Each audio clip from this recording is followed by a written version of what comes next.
नमस्ते, good evening, good afternoon, जो भी कहिए। केम छो। कल जैसे मैंने कहा कि यहाँ पे मेरी गुजराती खत्म हो जाती है और मजा लो, मैं अपने आप ही बोल देती हूँ मजा लो। पहले तो बहुत बहुत धन्यवाद Shri Aurobindo chair for integral studies doctor Bhalendu and of course doctor Vibha जो एक साथ मिलकर काम करते हैं। Professor Niranjan Patel, Honorable Vice Chancellor, the head of the department, Dr. Ujjwal, Department of Biosciences, और मेरी प्यारी बड़ी बहन डॉक्टर राजेश्वरी दी, डॉक्टर सिंह, सब ने मिलके ये प्रोग्राम ऑर्गेनाइज किया और मुझे अवसर दिया कि मैं अपने फेवरेट सब्जेक्ट माँ भारती पे और श्री अरबिंदो, जहाँ ये दो मिलते हैं वहाँ मेरे गूज़बम्प्स आ जाते हैं, तो उनके बारे में कुछ बात करूँ, which is something that I can go on and on, पर मैं कोशिश करूँगी कि लिमिटेड टाइम में बात करूँ।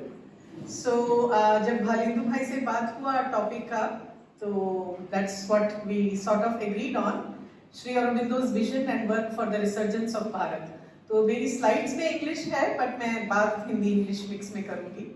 पर वंदे मातरम, क्योंकि वंदे मातरम का लिंक भी बहुत क्लोज रहा है, इस फ्रेज का लिंक भी श्री अरबिंदो के कार्य के साथ बहुत रहा है। और जैसा जितना मैं समझ पाई गुजराती आपकी, जब भालेंदु भाई बात कर रहे थे कि वंदे मातरम में इस मंत्र में एक तरह से स्पिरिचुअल फोर्स जो ऐड हुआ वो श्री अरबिंदो के कार्य से भी बहुत हुआ।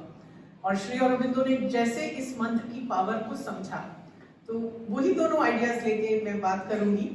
और जो पहला पिक्चर देख रहे हैं मैप, वो मेरी एक फ्रेंड है, अमेरिका में रहती है, श्री अरबिंदो की फॉलोअर हैं, बहुत सालों से मैं उन्हें जानती हूँ।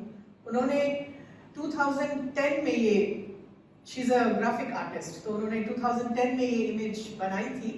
सो since then I have used it so many times, उनका परमिशन लेके, in different contexts, in different publications, online, offline। तो इसमें आप देख सकते हैं जो जिसे हम स्पिरिचुअल मैप ऑफ इंडिया कहते हैं, जिसे मदर ने स्पिरिचुअल मैप ऑफ इंडिया कहा था, या जिसे ऑर्डिनरीली अखंड भारत भी कहा जाता है, बट मदर की डेफिनेशन ज्यादा सटीक बैठती है क्योंकि वो स्पिरिट्स है, नॉट पॉलिटिकली ज्योग्राफिकली वननेस, उसका अपना सिग्निफिकेंस है, बट जो स्पिरिट में वननेस है उसका डीपर सिग्निफिकेंस है। तो उस इमेज से वो मार्गरेट ने ये इमेज, उनको विजन में आया तो उन्होंने बनाया, और ऊपर सन है और सन की रे सीधा पौंडीचेरी से कनेक्ट हो रही है, अगर आप ध्यान से देखें, एक छोटा सा येलो डॉट है। तो वो मुझे बहुत पसंद है। To me this sort of suggests what Shri Aurobindo's vision emanating from that little place called Pondicherry, और वो पूरे विश्व में अपना प्रकाश फैला सकती है। And India will be the India has to play a very central role in that new future और न्यू क्रिएशन, न्यू वर्ल्ड जिसकी श्री अरबिंदो बात करते हैं। तो इस कॉन्टेक्स्ट में शुरुआत करते हैं। मैं थोड़ा क्विकली एक समरी सी दूंगी। मोस्ट एवरीबडी नोज कि the song Vande Mataram is creation of Bankim Chandra Chatterjee, right, जिन्हें साहित्य सम्राट कहा जाता था बंगाली लिटरेचर का। श्री अरबिंदो जब इंडिया आए, इंग्लैंड में स्टडी के बाद, आने के तुरंत बाद ही एक अर्ली असाइनमेंट में उन्होंने कुछ एसेज लिखे थे about Shri Aurobindo on Bankim Chandra Chatterjee and his work for Bengali literature. उन एसेज काफी इंटरेस्टिंग है क्योंकि उनसे ये भी पता चलता है कि even though he had studied in England, he had how quickly grasped the larger field of Bengali literature India आने के बाद कुछ सालों में ही, और किस माइन्यूट दृष्टि से वो बंकिम चंद्र चैटर्जी का बंगाली लिटरेचर में क्या प्लेस है उसके बारे में उन्होंने एनालिसिस किया था। उस टाइम बंगाल की general literary climate, cultural climate क्या था, उसकी भी काफी इंटरेस्टिंग स्टडी है। तो आप लोग शायद सब बायोसाइंसेस के स्टूडेंट हैं, पर अगर आप लिटरेचर में इंटरेस्ट रखते हैं तो वो जरूर पढ़िएगा, क्योंकि उसमें आपको जो एक लिटरेरी एसे लिखने का स्टाइल है ना, वो भी बहुत बढ़िया से पता चलता है. So I have just pointed out few things, what all he said about Bankim Chandra Chatterjee's great literary contribution. He called him last of the original geniuses. He called him one of the most perfect and original of novelists. If you know, novel was not something originally Indian. Novel as a literary genre. तो उस literary genre को Indian बनाना या बंगाली साहित्य में डालना, इसका बहुत बड़ा ध्येय बंकिम चंद्र चैटर्जी को जाता है. एक और पॉइंट मैंने उसमें डिस्कवर किया जो मुझे लगता है स्टूडेंट्स के लिए बहुत इंपॉर्टेंट है. When he called Bankim last of the original geniuses, he also described what does originality mean. India में या हम लोग, क्योंकि अभी भी 78 years of political independence के बाद भी एक मानसिक स्तर पे परतंत्रता या गुलामी के उसमें जकड़े हुए हैं, तो हमें एक ओरिजिनलिटी का मीनिंग भी colonial lens से देखते हैं. So Sri Aurobindo's definition of what original thinking is or what original creativity is, I thought it would be very important for students to know. So how he defines originality, which is not in rejecting outside influences. बाहर से जो हमें मिला है उसे सबको fundamentally reject नहीं कर देना बिना तराज बिना समझे, but in accepting them as a new mold into which our own individuality may run.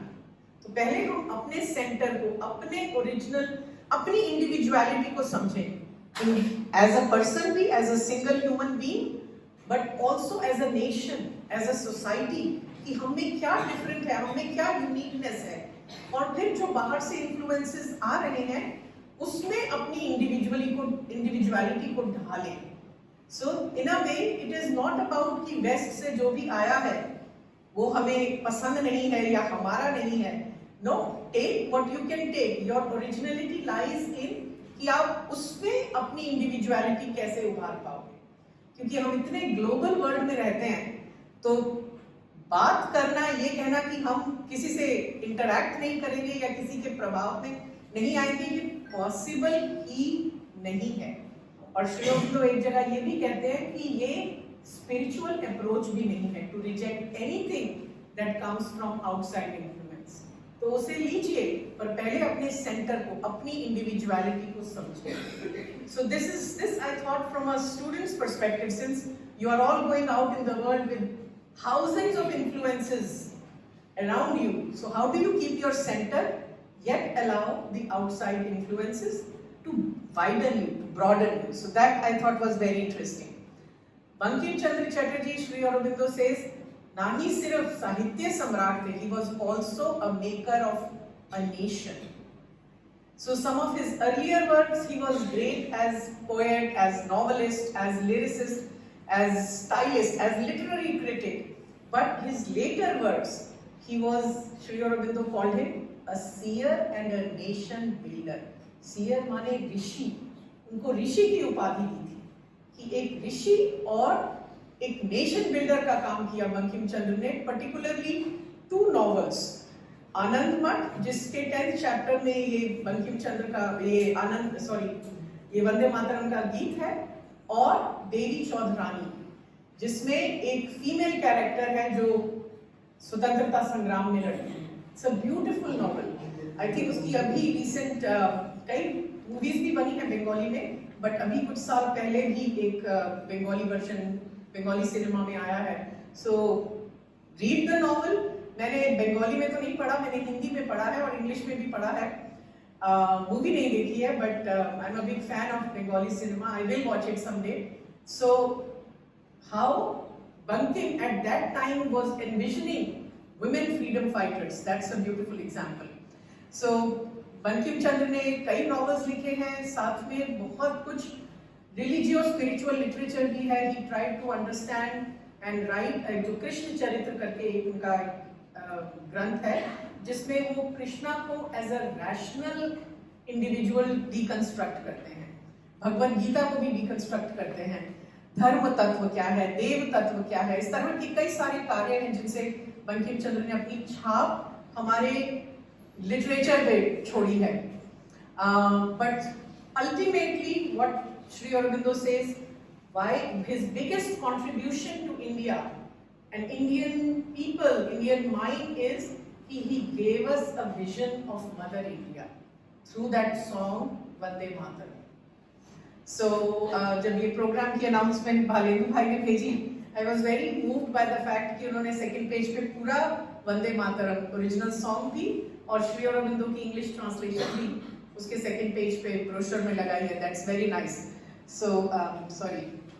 Yeah, this is what I was just talking about. Anand Math 1882 and Devi Chaukrani. So for these kinds of works, Sri Aurobindo also talked of Bankim as inspirer and political guru of the new spirit. तो अब हम India में जब आजकल नए भारत और नवनिर्माण की बात करते हैं, इंटरेस्टिंग बात यह है कि यही थॉट सैकड़ों साल पहले भी हमारे अंतर्मन में था, जिसे आज एक नई ऊर्जा के साथ बताया जा रहा है. So this concern was there even among the giants of that time. जो इंडियन रेनेसांस का पीरियड करिए या इंडियन पुनरुत्थान का पीरियड करिए, ये उनके पायनियर्स थे. बंकिम चंद्र हुए, श्री अरबिंदो ऑफ कोर्स, रविंद्रनाथ टैगोर अपनी तरीके से, और भी बहुत सारे जायंट्स थे, Swami Dayanand Saraswati. They were all pioneers and leaders of this Indian punarutthan, Indian rebirth. So he gave us the vision of the mother, and that Sri Aurobindo said was the reviving mantra. जो एक देश सोया हुआ था उसे revive करने में. भालेंदु भाई ने कहा कि एक स्टूडेंट गैदरिंग में इसको गाया गया था मंत्र को. इससे पहले रविंद्रनाथ टैगोर ने फर्स्ट टाइम इस गाने को गाया था, लेकिन उसका इम्पैक्ट थोड़ा ही रहा क्योंकि वो एक क्लोज्ड सेशन में था. बट 1906, 1907 में जब around 10,000 students came out on the street. What happened in 1905 in India? अगर थोड़ी फ्रीडम मूवमेंट की हिस्ट्री याद करें तो स्टूडेंट बताएगा क्या हुआ था 1905 में. बहुत इंपॉर्टेंट टर्निंग पॉइंट था इंडियन फ्रीडम मूवमेंट में. हाँ, बंगाल से कनेक्शन है उसका. 1905 में पार्टीशन ऑफ बंगाल, राइट, भंग. उसके प्रोटेस्ट में एक मेजर मार्च में around 10,000 or more students gathered in Kolkata, and that was the first time this song was sung by such a huge crowd. And उसके बाद जैसे इसको रोकना मुश्किल था, वो जो स्टर हुआ, एक जागृति आई, और उसके बारे में श्री अरबिंदो ने एक छोटा सा मतलब अपने एक एडिटोरियल में लिखा था, क्योंकि उसी टाइम के आसपास 1906, 1907 में श्री अरबिंदो के एक फ्रेंड थे जो कि एक और रेवोल्यूशनरी थे. उनका नाम जरूर स्टूडेंट्स ने सुना होगा. मैं ज्यादा एड्रेस स्टूडेंट्स को ही करूंगी क्योंकि जो आगे सब दिग्गज लोग हैं ये तो ये काफी हिस्ट्री जानते ही हैं. लाल बाल पाल का नाम सुना, राइट? लाला लाजपत राय. बाल इज बाल गंगाधर तिलक, पाल इज बिपिन चंद्र पाल. सो बिपिन चंद्र पाल ने, उनकी जेब में 500 रुपए थे, पर उनको ये था कि मुझे कुछ इंग्लिश लैंग्वेज में ऐसा जर्नल स्टार्ट करना है जो आग लगा दे, लोगों में जागृति की आग लगा दे. And what did he name it as Vande Mataram. Sanskrit में वंदे मातरम है, बंगाली में आते आते तक ब हो जाता है. ब और ब की साउंड सिमिलर रहती है. सो वंदे मातरम के नाम से ही, and he asked Shri Aurobindo to be the lead writer and editor of that journal. और वो जर्नल में जो श्री अरबिंदो लिखते थे या बाकियों से भी जो लेख आया करते थे, बहुत पढ़े जाते थे. सिर्फ इंडिया में ही नहीं, ब्रिटेन तक पढ़ना शुरू हो गया था, क्योंकि इतनी हलचल मच गई थी कि ब्रिटेन वाले घबरा गए थे. ऐसा क्या श्री अरबिंदो की लेखनी में है जिससे इतनी जागृति फैल रही है. सो अगेन द मंत्रा जो वंदे मातरम का था, in the hands of Sri Aurobindo, it went to another level. So Sri Aurobindo ने अपने 16th April उसी जर्नल में, वंदे मातरम जर्नल में, इसी मंत्र के बारे में लिखते हुए कहा था कि this mantra was converted to the religion of patriotism by the people. और क्यों? क्योंकि अब भारत माँ ने, माँ भारती ने अपने आप को रिवील कर दिया था। और एक बार जब माँ भारती की रेवलेशन लोगों में आ जाए कि ये मेरी माँ है, तो उसको उस समाज को, उस राष्ट्र को बहुत देर तक गुलाम नहीं रखा जाता। That's what he said. एक कहानी है श्री अरबिंदो की जो मुझे बहुत, मतलब कहानी है उनकी, इंसिडेंट है जो उनके एक स्टूडेंट ने बताई थी, जो मुझे बहुत ज्यादा पसंद है। श्री अरबिंदो बहुत साल आप ही के स्टेट में, गुजरात में टीचर रह चुके हैं, बड़ौदा में। उनके कई सारे स्टूडेंट्स थे जिन्होंने बहुत राष्ट्र निर्माण का काम किया है। एक स्टूडेंट गुजरात से ही है, के.एम. मुंशी जी, नाम सुना है? के.एम. मुंशी ने अपने अकाउंट में लिखा है कि एक बार श्री अरबिंदो क्लास में इंडिया का मैप के साथ सब स्टूडेंट्स को घेर के बैठे थे और उन्होंने कहा, क्या इसमें आपको क्या दिखता है? पहाड़ दिखते हैं, नदियां दिखती हैं, सब कुछ है, लेकिन जब तक इसमें मां नहीं दिखेगी तब तक आप राष्ट्र के कार्य करने के लिए नहीं। सो ये अकाउंट बहुत टचिंग लगता है। तो एक बार माँ के दर्शन हो जाए इस भूमि में, इस मैप में, इस अपनी जो हमारी बाउंड्री ज्योग्राफी है, तो हम सब कुछ सेक्रीफाइस करने के लिए तैयार हो जाते हैं। That's what Shri Aurobindo said. ये आप लोगों के पास, सबके पास है ही translation, so I am not going to do that. He did that translation in between 1909 and 1910 after coming out of the prison. Shri Aurobindo को ब्रिटिश सरकार ने एक उपाधि दी थी। वो उपाधि थी the most dangerous man. He was the most dangerous man. ना कभी उन्होंने कोई तलवार उठाई, ना बंदूक उठाई, सिर्फ कलम से ही उन्होंने जो जागृति फैलाई। So he became most feared person for the British, for this mighty empire of 20th century.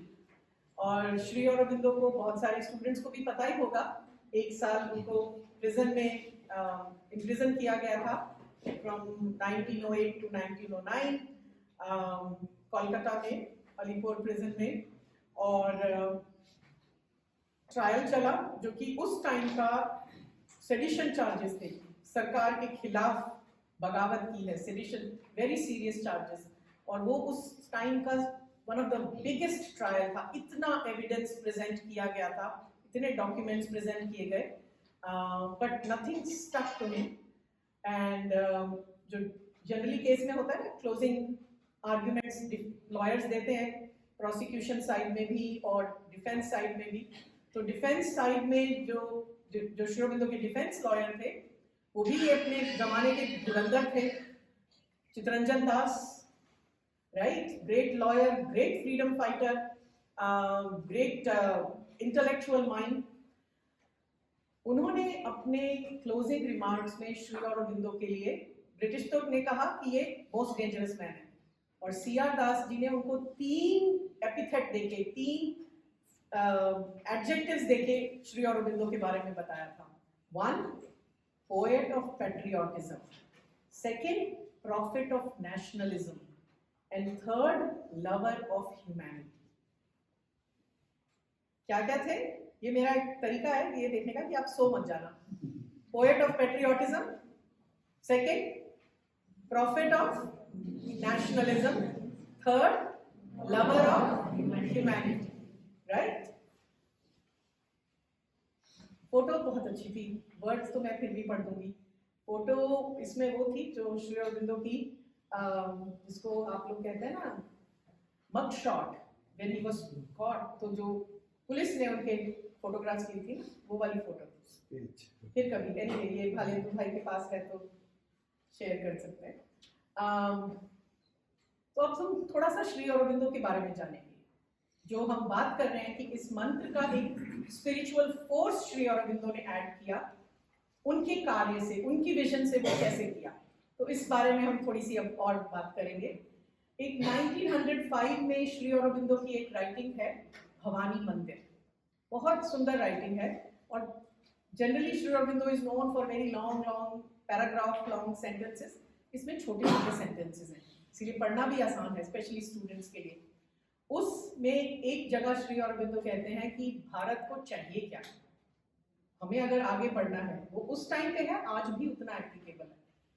हम में ना तो ज्ञान की कमी है, ना हम में सात्विकता की कमी है, ना हम में स्पिरिचुअलिटी की कमी है। हमें जो चाहिए वो है शक्ति, courage, force, energy, right? So he was an उपासक ऑफ शक्ति। और मंत्र अगर है, मंत्र में जब तक शक्ति नहीं होगी वो मंत्र काम नहीं करेगा, राइट? तो करेज, स्ट्रेंथ के बार बार श्री अरबिंदो रिमाइंड करते थे। मैंने कुछ टाइम पहले कहा कि श्री अरबिंदो को मोस्ट डेंजरस मैन कहा गया, और श्री अरबिंदो किस तरह से माँ भारती के उपासक थे, इसका एक और एग्जाम्पल 1905 की ही राइटिंग से मिलता है। और वो राइटिंग इसलिए इंपॉर्टेंट है कि वो एविडेंस की तरह कोर्ट में प्रोसिक्यूशन ने प्रेजेंट की थी, जो एक्चुअली एक प्राइवेट लेटर था श्री अरबिंदो का, अपनी वाइफ को उन्होंने लिखा था 1905 में। और उस लेटर में बंगाली में लिखा था। उस लेटर में उन्होंने कहा था कि तुम ना फंस गई मेरे साथ क्योंकि तुमने किसी क्रेजी मैडमैन से शादी की। कैसे मैं मैडमैन हूं? क्योंकि मेरे अंदर 3 मैडनेसेस हैं।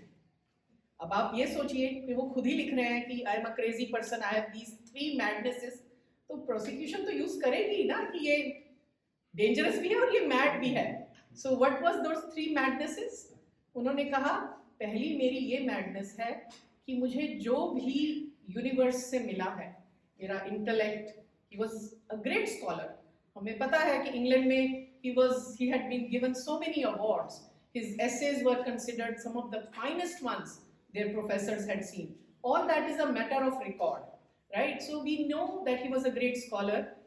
तो उन्होंने कहा कि मुझे जो भी इंटेलेक्ट मिला है, जो भी मैं अपने इंटेलेक्ट के थ्रू धन कमा सकता हूँ, and he was at that time in a reasonably good position with Maharaja of Baroda, making quite decent money at that time. मुझे लगता है कि वो उस पे मेरा हक नहीं है, मेरा उतना ही उस पे अधिकार है जितना मुझे अपना जीवन यापन के लिए या अपनी फैमिली के जीवन यापन के लिए चाहिए। बाकी सब बिलोंग्स टू द यूनिवर्स। ये मेरी मैडनेस है। अब सोचिए, हम चाहते हैं कि हमने जितना हमारे पास टैलेंट है, स्किल है, वो सब हम अपने उसको यूज करके और पैसा कमाए और फेम कमाए और नाम कमाए। He said, no, this does not belong to me. This belongs to divine. This belongs to the universe. So I just want to keep that, what little I need to survive. Rest all should be given back to the universe. Second क्या madness है? If there is a God. He did not say कि मुझे पक्का विश्वास है कि God तो है. He said, if there is a God, my madness is that I want to see him. अब हिम कहो, हर कहो, दैट कहो, इंडियन थॉट में उसका डिफरेंस नहीं है। That means he wanted to truly not just know in theory that there is a divine, there is an Ishwar ruling the world. He wanted to experience, he wanted to realise that divinity in him, right? वो योग की निशानी है, वो साधना की निशानी है। And the third madness is, he said, बाकी लोगों के लिए ये राष्ट्र, कुछ नदी, नाले, पहाड़ और लोग, मेरे लिए ये जीवंत माँ है। और मैं कैसे एक कंफर्टेबल मैरिड लाइफ बिताऊं, फैमिली लाइफ बिताऊं, जब मेरी माँ के ब्रेस्ट पर डीमन बैठे हैं। जब तक मैं उन्हें यहाँ से निकाल नहीं देता, I can not be a happy person. तो इन 3 मैडनेसेस के बाद उन्होंने कहा, अगर तुम इस तरह के मैड व्यक्ति के साथ जीवन बिता सकती हो और मेरे कार्य में साथ दे सकती हो, so you are most welcome. This is a husband writing to his wife, right? And this letter was somehow procured by the British authorities, by the prosecution, and they said कि ये तो crazy है, revolutionary, तो ये तो jail में ही या काला पानी में या इसको मतलब एग्जीक्यूट कर देना चाहिए। That was the case because a lot of people were imprisoned at the same time after a certain bomb situation that had happened, and बहुत सारे लोगों को एक साथ पकड़ लिया था। उनमें से बहुत सारे लोगों को कुछ लोगों को मतलब एग्जीक्यूट, फांसी की सजा दे दी थी, बहुत सारे लोगों को एग्जाइल दे दिया था, Kala Pani, in Andaman Nicobar cellular jail. But some of them, including Sri Aurobindo, were released because no evidence could directly point towards their involvement in that Muzaffarpur bomb case. So Sri Aurobindo was one of them. वो पूरा किस्सा भी जो case का है बहुत interesting है पढ़ने के लिए. As a just as a court drama भी बहुत इंटरेस्टिंग है उसकी अगर प्रोसीडिंग्स पढ़े. उससे प्रेजेंट से पहले जो मैंने बात कही कि वंदे मातरम का जर्नल था, इसमें 2 फोटोज एक्चुअली वंदे मातरम की ही हैं, कवर पेजेस वंदे मातरम, और एक और बंगाली में एक और बंगाली मैगजीन में जर्नल में श्री अरबिंदो लिखा करते थे, युगांतर. वो भी बहुत पॉपुलर था. बंगाली जो बंगाली पढ़ते थे उसमें युगांतर बहुत पॉपुलर था, और पैन इंडिया जो जनरली नॉन बंगाली स्पीकिंग उसमें वंदे मातरम बहुत पॉपुलर था. वीकली पेपर निकलता था. Sri Aurobindo was the first one to ask for complete freedom, पूर्ण स्वराज. ये बात बहुत बार लोगों को नहीं पता होती. So this is important. He had given a full 5-point program. Swadeshi, boycott of not just British goods, but also British courts, arbitration system. He had developed a full national education program. That was the reason why he left Baroda service, went to Bengal at almost 50%, maybe a little lower than 50% of his salary, जब उन्होंने पहला Bengal national college का स्थापना की और उसके वो पहले प्रिंसिपल बने, आज जो जादवपुर यूनिवर्सिटी है. राइट. सो बिकॉज जो उस टाइम के गवर्नमेंट कॉलेजेस और स्कूल्स थे उसमें बिल्कुल अंग्रेजी शिक्षा पढ़ाई जाती थी. सिर्फ ये नहीं कि करिकुलम ब्रिटिश था या ब्रिटिश इंस्पायर्ड था या वेस्ट इंस्पायर्ड था, but the focus was always to make Indians feel less about their background, their culture, their civilization, their history, and become these servile clerks, right? जिनको Macaulay की भाषा में कहा जाता है कि स्किन ब्राउन हो बट अंदर से सोच गोरी हो, राइट? सो इस तरह के प्रोग्राम्स के पूरा श्री अरबिंदो का क्लियर जैसे नेशन बिल्डिंग का प्रोग्राम था. सिर्फ स्वतंत्रता का ही नहीं, स्वतंत्रता के बाद क्या करना चाहिए उसके ऊपर भी उनकी सोच थी. ओके.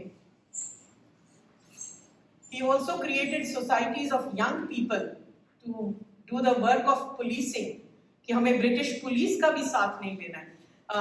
अनुशीलन समिति का नाम सुना होगा बंगाल में. ये 1907 कलकत्ता की उनकी फोटो है, when he was honored during speeches because he was traveling also giving speeches. मैं जल्दी से फोटो दिखा देती हूँ. वंदे मातरम और युगांतर जर्नल की, और एक और जो फोटो थी जो श्री अरबिंदो का मग शॉट, साइड के भी हैं और फ्रंट के भी हैं during the prison. Okay. So Swaraj and स्वदेशी, he had a complete program on that. मैं थोड़ा फास्ट बढ़ाऊंगी. ये सब इसीलिए क्योंकि श्री अरबिंदो भी following the Rishi बंकिम's vision, he felt India is not just a nation. India is a living mother, a living power, a living godhead. और फिर एक जगह श्री अरबिंदो कहते हैं all nations have a goddess behind them. It is up to the people to see that living presence, that living divine presence. तो जब तक है ना, हमारे इंडियन थॉट में कहा जाता है भगवान ऐसे ही दर्शन नहीं देते हैं, हमें अपने आप को प्रिपेयर करना होता है, अपने साधना करनी होती है. तो माँ भारती की साधना भी इम्पोर्टेंट है ताकि माँ भारती हमें रिवील करे. ये पेंटिंग 1905 में ही आई थी. देखिए हर तरफ से जागृति कैसे हो रही थी. मंत्र एक था, उसी के डिफरेंट फॉर्म्स हैं. एक तरफ श्री अरबिंदो वंदे मातरम पेपर जर्नल के थ्रू, वीकली पेपर के थ्रू लोगों तक पहुंच रहे हैं. इस पेंटिंग के ये अवनींद्रनाथ टैगोर, रविंद्रनाथ टैगोर के नेफ्यू थे, जिन्होंने बंगाल स्कूल ऑफ पेंटिंग में he was one of the leading voices, I mean the leading artists. ये जब पेंटिंग आई थी, इसके हजारों के नंबर्स में प्रिंट छोटे छोटे बनते थे और लोगों में बांटे जाते थे. This was another vision of Mahabharati which this artist, great artist had, Avanindranath Tagore. He was also a very great writer of children stories, तो उस राइटिंग के माध्यम से भी वो बहुत जागृति फैला रहे थे। तो श्री अरबिंदो जब बात करते हैं एक मदर इंडिया की as a living goddess, as a power, as a godhead, तो वो नेशन की डेफिनेशन में भी वैसे ही नेशन की डेफिनेशन देते हैं जैसे हम अपने आप को समझते हैं। हमारे शास्त्रों में कहा जाता है कि एक हमारा ग्रॉस बॉडी है, स्थूल शरीर है, एक सूक्ष्म शरीर है, सटल बॉडी है जो उसके अंदर है, और एक कारण शरीर है। वो कहते हैं नेशन भी वैसा ही है। एक नेशन की आउटर ग्रॉस बॉडी है which is it's geography and it's people. Geography अकेले में तो कुछ नहीं करेगी, उसमें प्राण शक्ति तो लोग ही बचाए देंगे, तो वो नेशन की आउटर बॉडी है। फिर उसके बाद नेशन की सटल बॉडी है, सूक्ष्म शरीर है। वो जो सूक्ष्म शरीर है उसमें है जो उस नेशन, उस कल्चर, उस सिविलाइजेशन की लिटरेचर है, थॉट है, साइंसेस हैं, आर्ट्स हैं, सोचने का तरीका है, वो उस नेशन का सूक्ष्म शरीर है। और फिर उसके बाद एक कारण शरीर है, कॉजल बॉडी। कारण माने जो एक यूनिक टेम्परामेंट है जिसके बेसिस पे ये art, literature, sciences, architecture, engineering, knowledge, ये सब खड़ा होता है। आप जरा सी भी रिसर्च करें, आप देखेंगे एंशिएंट इंडिया की ग्रेट कॉन्ट्रीब्यूशंस है, मैथमेटिक्स, मेडिकल साइंसेस, इंजीनियरिंग, इतने जगह जगह आपके गुजरात में इतने वंडर्स हैं। सोने की वाव है, मोटेरा टेम्पल है, द्वारकाधीश का टेम्पल है। ये सब बिना इंजीनियरिंग, बिना टेक्नोलॉजी के नॉलेज के तो नहीं बने होंगे, करेक्ट? तो ये नॉलेज, ये जो सारा कार्य है, जो सूक्ष्म शरीर का रिप्रेजेंटेटिव है नेशन के, इसके पीछे कारण क्या है, कारण शरीर क्या है? एक यूनिक टेम्परामेंट। वो टेम्परामेंट आध्यात्म है, इंडिया का वो यूनिक इनर मोस्ट ट्रुथ कि स्पिरिट को नीचे लाना है। उस तरह से उन्होंने राष्ट्र की परिभाषा दी। इसीलिए उनके नेशनलिस्टिक वर्क या नेशनलिस्ट थॉट को भी स्पिरिचुअल नेशनलिज्म का नाम दिया गया कि this is, he saw a living divinity in the nation, and his approach to work for the nation was also that we should approach it as a spiritual work, not just as a work कि इससे हमें कोई fame मिलना है या pat on the back मिलना है, as our offering to the Mother India, because Mother India, as Vibha ji was saying, she is another representation of the same divine mother, right? So that part is very important to remember. उन्होंने nationalism की जब बात की तो unity और equality की साथ में बात की। उनका लिटरेचर बहुत ज्यादा है, मैं कुछ पॉइंट्स ही बस लेके आई हूँ, क्योंकि इंडियन स्पिरिचुअल थॉट ये कहता है कि at the very core we are all one. उस वननेस में हम डाइवर्स एक्सप्रेशंस हैं। नेशन या nationalistic work is also similarly understood. It is the work to see and realize that deep inner unity which expresses itself out in different ways. United oneness को ढूंढना है, unitary oneness को ढूंढना है, realization of the divine unity, the divine oneness.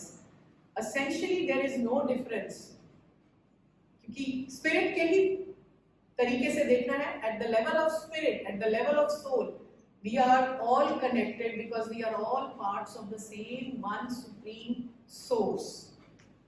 तो उस level पे हमारे अंदर सब में essential oneness है, essential equality है।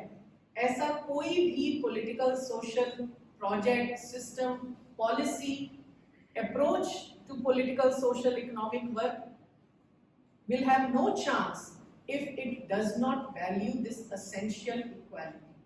ये एक इंसाइट है जिससे हम किसी भी आजकल की contemporary socio economic political legacy या पॉलिसी या थॉट को इवैल्यूएट कर सकते हैं, अगर कि वो इंडिया के ट्रुथ के साथ मैच करता है या नहीं। अगर वो एसेंशियल इक्वालिटी को नहीं मद्देनजर रखता, then it has truly no life. थोड़े दिन के लिए वो चल जाएगा, उसको हम चला लेंगे, बट एसेंशियली वो इंडिया की स्पिरिट के साथ मैच नहीं करेगा। सो जब हम आजकल इतना बात कर रहे हैं डीकोलोनाइजिंग की, this is one yardstick Shri Aurobindo has given us. Any social political ideology system which does not value this essential equality between class and class, individual and individual, that will eventually have no life. But equal होने का मतलब ये नहीं है कि सब एक ही सोच है. There is also a truth of diversity. So yes, essentially all equal, outwardly different. So उस diversity का भी ख्याल रखना है. So इंडिया का जो प्रोजेक्ट है वो आसान नहीं है. एक तरफ से essential equality को याद रखना है, दूसरी तरफ से diversity को वैल्यू करना है.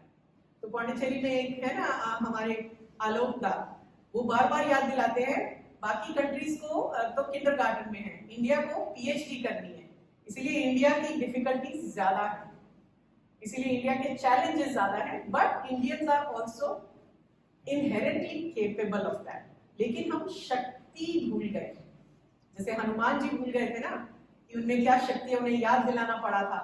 इसीलिए टाइम टू टाइम इस तरह के महर्षि महायोगी आते हैं इस धरती पे याद दिलाने कि याद करो तुम कौन किसकी संतान हो, अमृतत्व के पुत्र हो, राइट, अमृतस्य पुत्र हो, अमरत्व को प्राप्त करना तुम्हारा कार्य है. So but at the same time इस मैटर पे भी, इस राष्ट्र में भी, इस भूमि के लिए भी तुम्हारी कुछ रिस्पॉन्सिबिलिटीज हैं, and that's what you have to work. So Shri Aurobindo कहते हैं नेशनलिस्ट है कौन?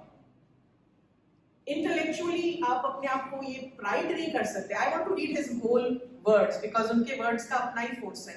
ही says let no man, not just man, women, no mental person, mental being, let no man dare to call himself, a nationalist if he does so merely with a sort of intellectual pride. कितनी आसानी से हम कह देते हैं ये nationalist है, ये anti-nationalist है. It is all coming from a position of intellectual pride. ये इसका contemporary relevance है. If you are going to be a nationalist, you must do it in the religious spirit. You must remember that you are the instrument of God for the salvation of your own country. You must live as the instruments of God. यानी कि अपना कुछ नहीं है. It is disinterested. अपनी ego के लिए नहीं, हम अपनी ईगो अपनी राष्ट्र की ईगो के साथ भी बांध देते हैं.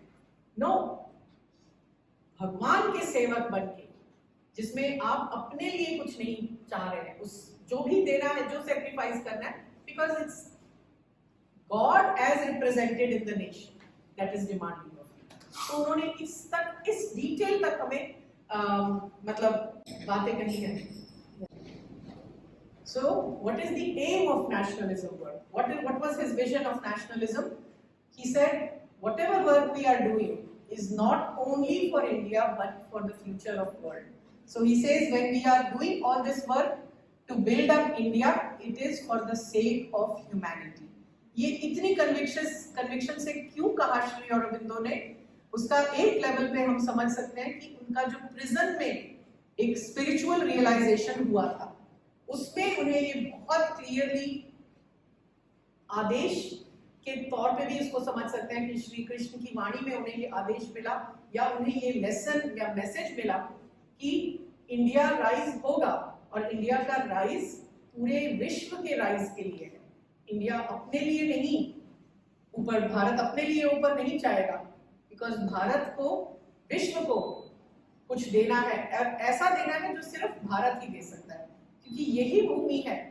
बाकी सिविलाइजेशंस में भी हमेशा से मिस्टेक्स रहे हैं, आते रहे हैं, पर वो लिविंग मेमोरी में नहीं रहे.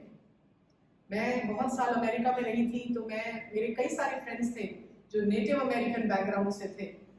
या तो उनके लिए वो रिजर्वेशंस हैं या उनकी एक अपनी पीड़ा है कि किस तरह से उन्हें अपने सिर्फ भूमि से ही नहीं, अपने वेज ऑफ लाइफ से दूर हटाया गया ओवर द जनरेशंस, और उनका कल्चर अब म्यूजियम कल्चर बन के रह गया. अब रिजर्वेशंस में जाइए, you will walk as if you are walking through a living museum, right. उनके सोचने का तरीका, उनका रहने का तरीका, उनका सब कुछ म्यूजियम पीस बन के रह गया. Otherwise it is all subsumed under the Anglo Saxon cultural way of life, right. तो ये सब जगह, ये सारी चीजें मिस हो गई है, चली गई है, खत्म हो गई है. India is the only place, only civilisation जहाँ पे वो मिस्टिक कल्चर अभी भी जीवंत है. इसीलिए from time to time in different ages यहाँ योगी और संत और ऋषि मुनि पैदा होते हैं. इसीलिए इंडिया ही है जो ये एक नेक्स्ट फ्यूचर की उम्मीद वर्ल्ड को दे सकता है। सो इंडिया का राइज इसलिए इम्पोर्टेंट है, श्री अरबिंदो हमेशा कहते थे, क्योंकि विश्व का फ्यूचर इस पे डिपेंड करता है। This is 1909 Kolkata, he was giving a speech. So उन्होंने अपने नेशनलिस्टिक सोच को एक जगह पे एक राइटिंग में न्यू नेशनलिज्म भी लोगों ने कहना शुरू किया था। This is a new way of thinking what nationalism is. कि सर हमारा जो एम है इस न्यू नेशनलिज्म का, वो जो प्राचीन भारतीय सभ्यता की जो स्पिरिट थी उसे नए फॉर्म में लाना, by reviving in spirit in action the ancient Indian character. जो आर्य कैरेक्टर था, नोबल कैरेक्टर था, strong, great and lofty spirit. यहाँ पे वीकलिंग्स का कोई इतना वैल्यू नहीं थी। एक स्ट्रॉन्ग कैरेक्टर की इंडिया में हमेशा से मतलब उसकी महत्ता को पहचाना गया है। ब्रह्म तेज, the seeking, the illumination that comes from higher knowledge, higher wisdom, ब्रह्म के ज्ञान से, प्रभु के, ईश्वर के ज्ञान से, और क्षात्र तेज जो वैलिएंट, करेज, पावर के से तेज आता है। उन दोनों को इक्वल वैल्यू दी गई थी। श्री अरबिंदो ने कहा था ये इंडिया का यूनिक टेम्परामेंट है, जो मैंने पहले बात कही ना, जो कॉजल बॉडी, कारण शरीर, कारण जो हमारा इनर टेम्परामेंट है। इंडिया में दो तरीके की व्यक्तित्व बार बार उभर के आते रहे हैं। वन इज सेंट और ऋषि और योगी, and another is hero, warriors. तो ये एक इंडियन टेम्परामेंट में दोनों को साथ लेके चलने का एक यूनिक मिक्स है। तो वही कैरेक्टर हमें इंडिया में लाना है। One of the reasons why Shri Aurobindo was quite क्या बोले, big critic of the then Congress policies. पर उनको लगता था कि उस टाइम की जो कांग्रेस लीडर्स थे वो प्लीड किया करते थे ब्रिटिशर्स से, हमें ये कंसेशन दे दो, ये एक छोटी सी चीज दे दो। और उन्होंने कहा ये वीकलिंग का तरीका है, ये वीक होने का डिमांड कर रहे हो, उनसे छोटी छोटी डिमांड कर रहे हो। Ask for complete freedom, nothing short of that, right? So he said that's what we need to bring back. पर उनको मॉडर्न तरीके से उसको एक्सप्रेस करना है and use the methods and materials of the modern civilisation, जिसमें कि rational civilisation, western civilization का भी इन्फ्लुएंस है, और उसको एग्जिस्टिंग प्रॉब्लम्स को सॉल्व करने के लिए यूज किया जाए। इसी कॉन्टेक्स्ट में मैं 2-3 पॉइंट्स बस बताऊंगी जो श्री अरबिंदो ने नए भारत के निर्माण के लिए क्या क्या बीज डाले थे। सबसे बड़ा तो श्री अरबिंदो ने एक्सप्लेन किया था कि आर्य जो ये कैरेक्टर है, यूनिक इंडियन कैरेक्टर, उसका मीनिंग क्या है।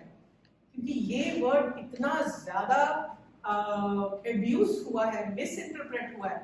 और मैं तमिलनाडु पौंडीचेरी से आती हूँ, वहां पे झगड़े हो जाते हैं अगर ये वर्ड करो। इनफैक्ट मैंने पौंडीचेरी यूनिवर्सिटी में एक प्रपोजल दिया था, हमने एक कॉन्फ्रेंस की थी, Indianness in the 21st century, और कॉन्फ्रेंस श्री अरबिंदो सोसाइटी में ही होनी थी, बट यूनिवर्सिटी के साथ कोलैबोरेशन थी। और उसके टाइटल में, एक पेपर के टाइटल में वर्ड था, and my friend said remove it, it will not get approved.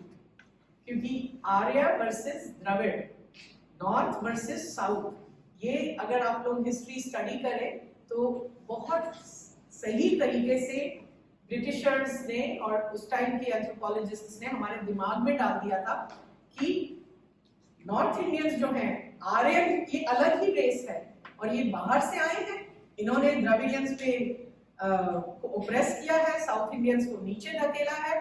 अगर इंडिया में हमेशा से ही बाहर से लोग आते रहे तो हम आ गए तो क्या नई बात होगी। You see how conveniently they totally interpreted the word. इस शब्द के वर्ड को सही मायने में मीनिंग समझाना, this was one of the biggest contributions Shri Aurobindo did. How, एक आर्टिकल लिख के नहीं, उन्होंने 1914 में एक जर्नल शुरू किया था जो 7 साल प्रिंट हुआ था, till 1921, which was named आर्य।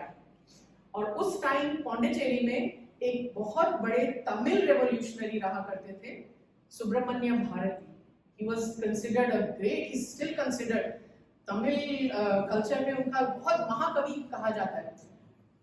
उनसे तमिल सीखते थे श्री अरबिंदो, और वो श्री अरबिंदो से संस्कृत सीखते थे, और सुब्रमण्य भारती की इतनी सारी पोएट्री में, तमिल सॉन्ग्स में आर्य वर्ड यूज हुआ है deliberately to say that this distinction is wrong. Sri Aurobindo was one of the first few scholars to say that there is only one indigenous Indian race and there is no racial divide between Aryans and Dravidians. आज की date में तो ये बहुत आसान है कहना, क्योंकि आज इतना आर्कियोलॉजिकल और जेनेटिक एविडेंस है कि ये थ्योरी, आर्यन इन्वेजन थ्योरी तो डस्टबिन में है अभी भी, लेकिन रिवाइव होती रहती है from time to time, but otherwise for all practical purposes this theory has been thrown into the dustbin because today we have lot of concrete evidence. उस टाइम वो एविडेंस नहीं था, बट श्री अरविंदो की जो अपनी स्टडी थी और एक इंट्यूटिव अंडरस्टैंडिंग थी, and including Subramanya Bharati, they said there is no racial divide. We are all one people belonging to the one land, and we have been here for millennia. एक ये effort था, उन्होंने आर्य का meaning बताया.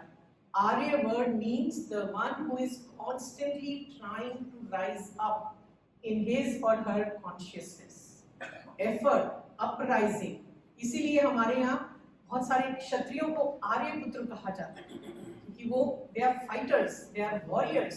They are not only fighting the obstacles that come from outside, they are also fighting obstacles that come from within. अपनी character की weakness. So hero warrior बनना हमारे स्पिरिट में है. So that's the word Aryan means. He wrote so much in that same journal, Arya. He wrote so much about the deep spiritual foundations of Indian culture. उन्होंने उपनिषदों पे translation दिया, commentaries दी, कुछ उपनिषद पे, भगवद गीता पे कमेंट्रीज दी.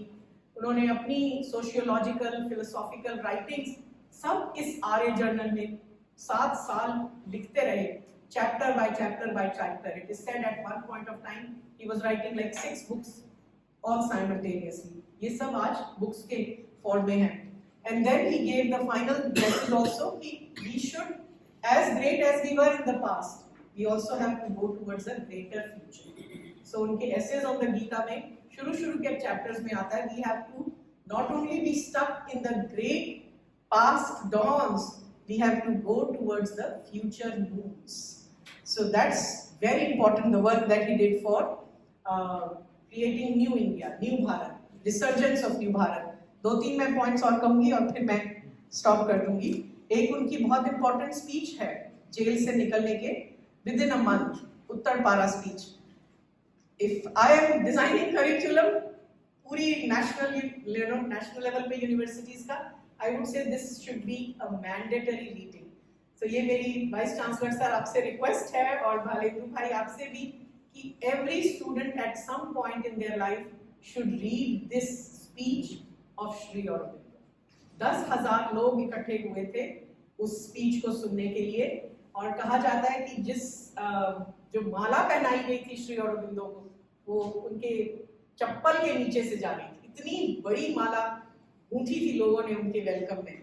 So उस speech में श्री अरबिंदो ने पहली बार अपने योगी होने के बारे में भी बताया था कि उनकी क्या क्या एक्सपीरियंस रहे, खासकर जेल में उनका क्या स्पिरिचुअल रियलाइजेशन रहा, और साथ ही साथ उन्होंने ये भी बताया कि इंडिया का उत्थान का क्या है. इसी स्पीच में वो सनातन धर्म की भी बात करते हैं कि the true understanding of what is Sanatan Dharma. I am not going to go into details. This basically what he said is it's an open framework.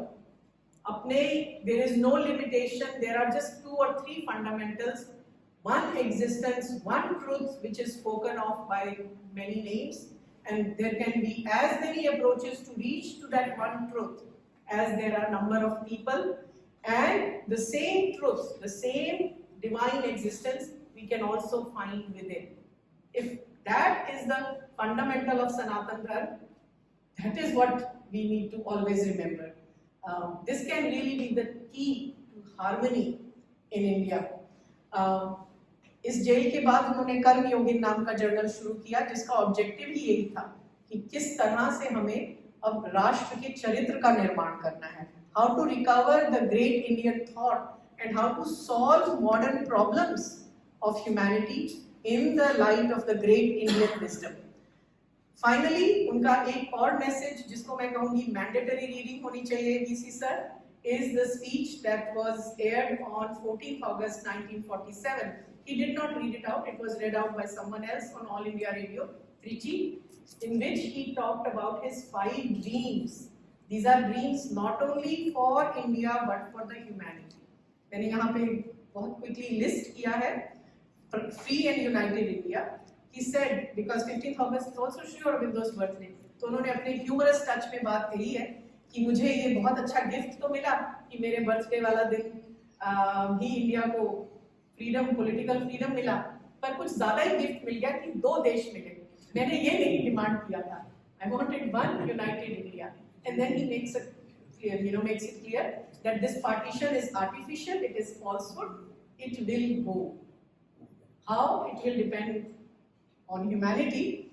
Next dream was resurgence of India, resurgence of Asia. We already see signs of that happening. ये क्योंकि महायोगी की dream है इसलिए सच भी होती है। World unity, उसका सिर्फ थ्योरी में नहीं, उसका प्रैक्टिकल एग्जांपल ऑरोविल की फॉर्म में 1968 में शुरू हुआ था पौंडीचेरी के पास, जो कि इंटरनेशनल टाउनशिप की तरह ग्रो हो रहा है। चैलेंजेस है पर डेवलप हो रहा है। Then finally the spiritual gift of India to the world, that was his 4th dream, कि ये भी शुरू हो गया है और अभी तो बहुत ज़्यादा है। Well, anybody who wants anything to do with higher life turns toward India. कोई इजिप्ट नहीं जाता, कोई इंडोनेशिया नहीं जाता, सब इंडिया की तरफ देखते हैं। So right, how International Yoga Day became so popular, within a week International Yoga Day का proposal 127 countries या 125 countries ने sign कर दिया था। It is remarkable, right? Because this is time when world is waking up to the spiritual knowledge that India has to give.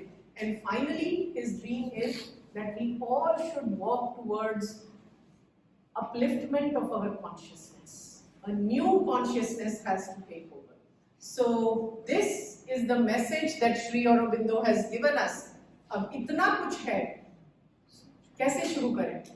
इसके लिए श्री अरबिंदो ने भी हमें एक मंत्र दिया है कि सर अगर हमें इतना सब काम करना है तो पहली चीज है हम इंडिपेंडेंटली सोचना शुरू करें। So this is one of my favorite messages. He says, our first necessity if India is to survive and do her appointed work in the world is that youth of India should learn to think. ये youth सिर्फ पीछे बैठे हुए बच्चों से नहीं है, हम सब youth of India। We all have to learn to think independently on all subjects, fruitfully going to the heart of things, not stopped by their surface. So this is the task that he gives us. There are many more things, but I will stop here. But अगर हमें देश की resurgence के लिए, पुनरुत्थान के लिए काम करना है, तो पहले अपने माइंड पे हम ये देखें कि हम अपनी सोच से समझ रहे हैं या जो हमें किताब में लिखा हुआ मिल गया या किसी ने कह दिया, या हम उस पर क्वेश्चन कर रहे हैं। Go deeper, always ask questions, never take anything on its face value. So very, very practical advice that I want us to kind of go away from this session. So with that, I will close my remarks and I will invite all of you to just chant with me maybe one time. Vande Mataram. Vande.